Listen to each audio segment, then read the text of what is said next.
The last part of the first chapter, let's talk about the people in China.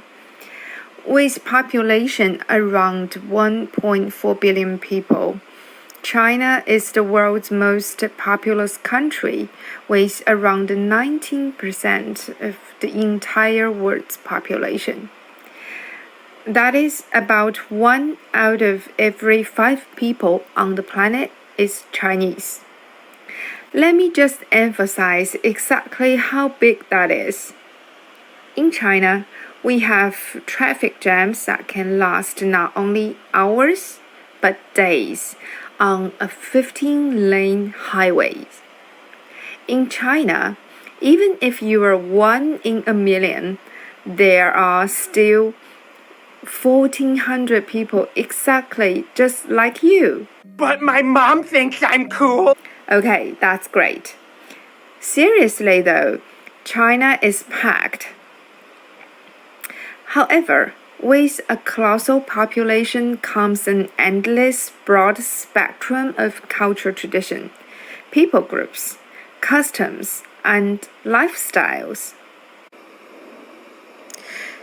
China officially recognizes about 56 different ethnic people groups that inhabit entire country, and about 90% is the largest majority of the population identifies as Han Chinese. And the remainder of the population typically falls within one of the main ethnic groups and subdivision groups. The largest ones being the Zhuang, the Hui, the Manchu, and the Uyghur. Funny little side note, there are actually about twice as many Mongols living in China than there are actually in Mongolia itself.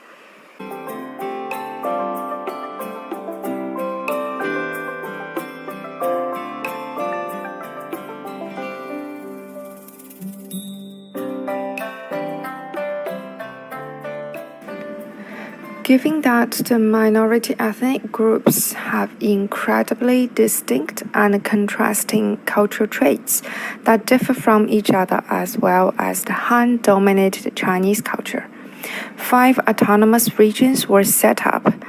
They are Guangxi, Tibet, Xinjiang, Ningxia, and Inner Mongolia.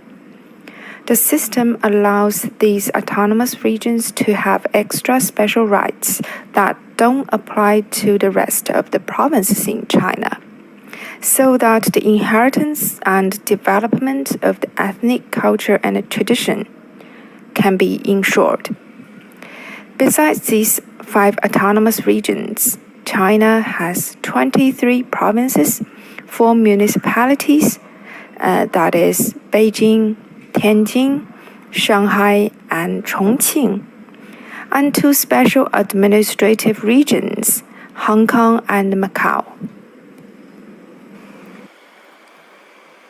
When it comes to the population, you need to know about the imaginary Heihe-Tengchong line. This is a line drawn diagonally from the northern city of Heihe all the way to Tengchong in the south, and about 94% of the entire country's population lives east of this line. The official language of China is Mandarin, or 普通话. Regional languages exist not only in the form of speaking, but also in public signs, TV broadcasting, and publications. You can find the largest linguistic contrast in autonomous regions. The Zhuang language is spoken in Guangxi Autonomous Region and is actually closer to the Tai and Lao languages with some mutual understanding. The only problem is that it's written in the Latin alphabet. The Tibetan language is closer to the Bhutanese language and is written with the Tibetan syllabary, which is actually closer to the scripts found in India and Nepal.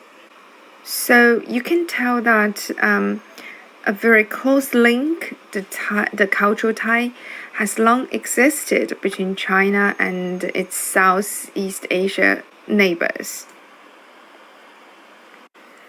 Then, of course, we get to one of the most widely known dialects, Cantonese, spoken mostly in the south in the Guangdong province, as well as Hong Kong and Macau. Propagated worldwide through the help of the famous Hong Kong cinema and television. One thing you need to understand is that many of these dialects are completely unintelligible to Mandarin. So we probably should call them languages instead of dialects. Coming up is a small clip where it will show you how different people using different dialects to say the same thing. Did you know that when Chinese people greet each other, they don't say, "How are you?" They say, "Ni chi fan le ma?" Have you eaten? That's when you're speaking Mandarin, the common dialect. But there are hundreds of dialects spoken throughout the country of China. And because I'm in Yangshuo, this is a touristy area of China, I bet that there are people from all over the country here sightseeing and doing some traveling. So what I'm going to do is go out to the streets here and ask some people to teach me how to say "Ni chi fan le ma" using their local dialect from where they're from. I bet it'll be really cool and we'll hear lots of different dialects here. 我来自湖北孝感，你吃饭了吗？在我们那里用你吃饭吗？吃饭了没？你吃飯未啊？食飯未啦？食飯未？你食飯未？你食飯咗未？你學飯未？你去吃飯啦？你吃飯沒有？吃飯了沒有？吃個飯了嗎？你吃飯噻？吃了嗎？講天，你吃飯了沒？你吃飯了不？你吃了嗎？吃飯了嗎？你食飯了嗎？吃飯了沒得？老椒味。你吃飯嗎？你吃飯沒有？吃過了。你食飯未？你去飯問。你吃飯？你食飯未？你食咗飯未啊？好了好了，好，谢谢你啊，你的毛很可爱。See, people are asking the same question, but they don't sound anything alike at all. Well, I'm quite surprised that they didn't include Shanghai dialect. Luckily, I am Shanghainese, so I can show you how to say "Have you eaten" in Shanghai dialect. That is, "Nong che le va." Despite the huge differences in pronunciation system, the Chinese are still using the same Chinese character writing system. Even if you don't understand each other, you can still communicate with writing.